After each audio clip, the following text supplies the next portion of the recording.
What's going on, guys? Back with another video. So this is a bit of an old clip. It's from back in May 13th, so about a month ago. Well, exactly a month ago. Mark Carney says he's going to build pipelines and save the planet. He spent his whole career pushing net zero. He got caught lying almost daily during his campaign. Now wants us to believe he's conservative. Not a chance. I don't believe a word he says. Now, this is from just a small clip I want to show you here from Vassy Kapelos, her interview with Mark Carney, which I believe I missed. I don't think I covered this, but I certainly missed this part if I did watch it. So I'm going to get into that, but before I do, please don't forget to like and subscribe. It really does help grow the channel, and thank you very much for everyone who does that favor for me as well. I appreciate every single one of you, so let's get into this, and then we'll talk about it after like usual. Let me make another point, because I appreciate that you've read my book very carefully. At the core of the way I talk about the energy transition is the future of, including about Canada being an energy superpower, is the future is low risk. Canada's low risk is a business investment place. Low cost. We're getting costs down, including the oil sands. The marginal production is low cost, and low carbon. All three of those come together. We have the ingredients of all that. Let's get together and move on it. And it takes more than just one pipeline in order to accomplish. And I do understand that point, but I think, like, in your book, multiple occasions, for example, you talk about the merits of a carbon tax. And now we have a different Prime Minister, Mark Carney, who says, the first thing I did in this very room was get rid of the carbon tax. Got rid of the consumer carbon tax, which is different than the industrial side, but it's still a portion of the carbon tax scheme that existed in this country. How much of the resources did that consumer, how much of the emission reduction did that consumer 9%. Carbon tax? Yeah. Well, it's actually 6, but if you extrapolate it out to 2030, if it went as far as it was supposed to go, it's supposed to be. It's not nothing. It's not nothing. It's not much. It's not much, and we can. It's not much when you're a rich globalist banker, but if you're living paycheck to paycheck, and wages are stagnant, which they are, and housing is too expensive, which it is, and rent's too much, which it is, another 9% doesn't. To say, oh, it's not. It's nothing. I mean, it's not nothing, but it's very small. It doesn't matter. No, every single percentage point matters to most Canadians, most business owners, most people in general.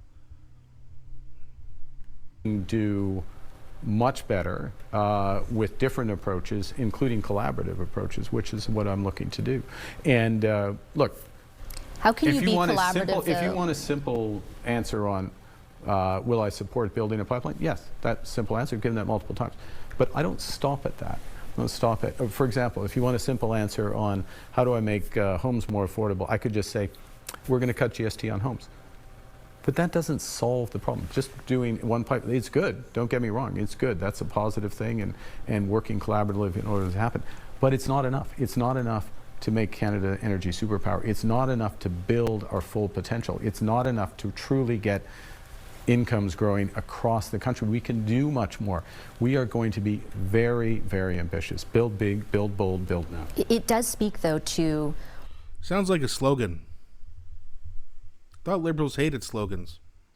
What people in Alberta and Saskatchewan who didn't vote for your party are worried about, right? They are worried that it is the Mark Carney of values, it is the Justin Trudeau government, and the reason I ask about that is against that backdrop, right? You are still saying you're going to keep C-69 in place. You are going to keep the emissions cap in place. They view that as evidence of something.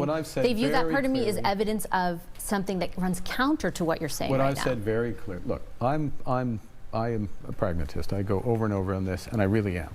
I'm interested in results. So the point of building a pipeline, the point of building out carbon capture is to get the results, to get those barrels to the market, to get carbon down. You can do both. We have the capability to do more.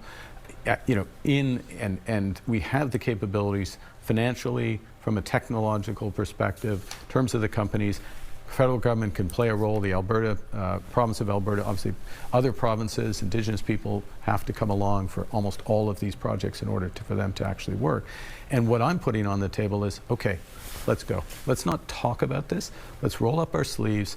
Let's focus in on specific projects, and let's work on them together.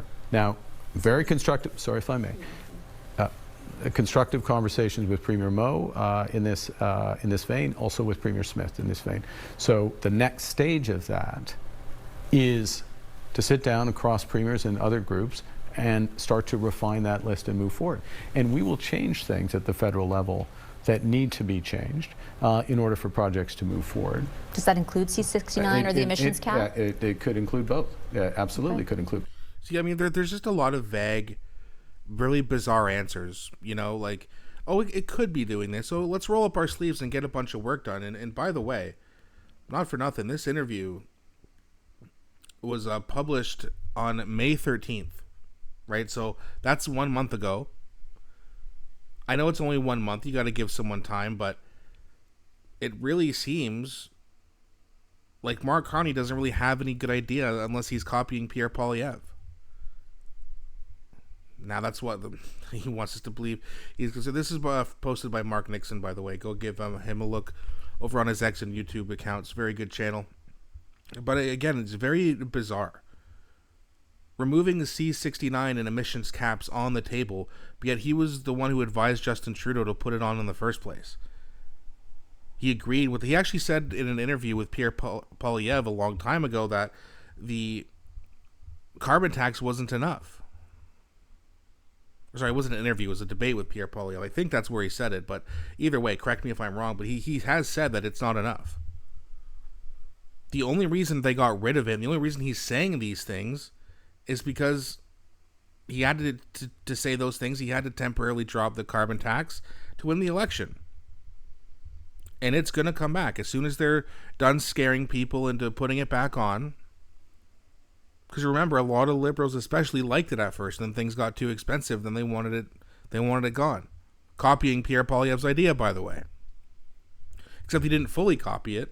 He just signed some fake pretend executive order saying that it was gone. It's not gone, it's just paused. But it's a very bizarre thing for him to say, right? Like, yeah, I have all these values, and thanks for reading my book very clearly, but now what, he's changed all those values? Like, has he really changed, or did he just say it to win the election, and now slowly over time things are going to get worse and worse and worse again? You watch. That deal with Trump that's supposed to be coming up, I think, next week, will likely be a very bad deal for Canada. But because the deal got done, CTV, CBC, the mainstream media, Global News, Globe and Mail, they're going to paint Mark Carney like a hero for getting the trade deal done. Tariffs are gone. Everyone's happy in Canada. Oh my God, Mark Carney did such a good job. But they won't report on the bad deals. You're going to have to go to social media and independent journalists to find out that information.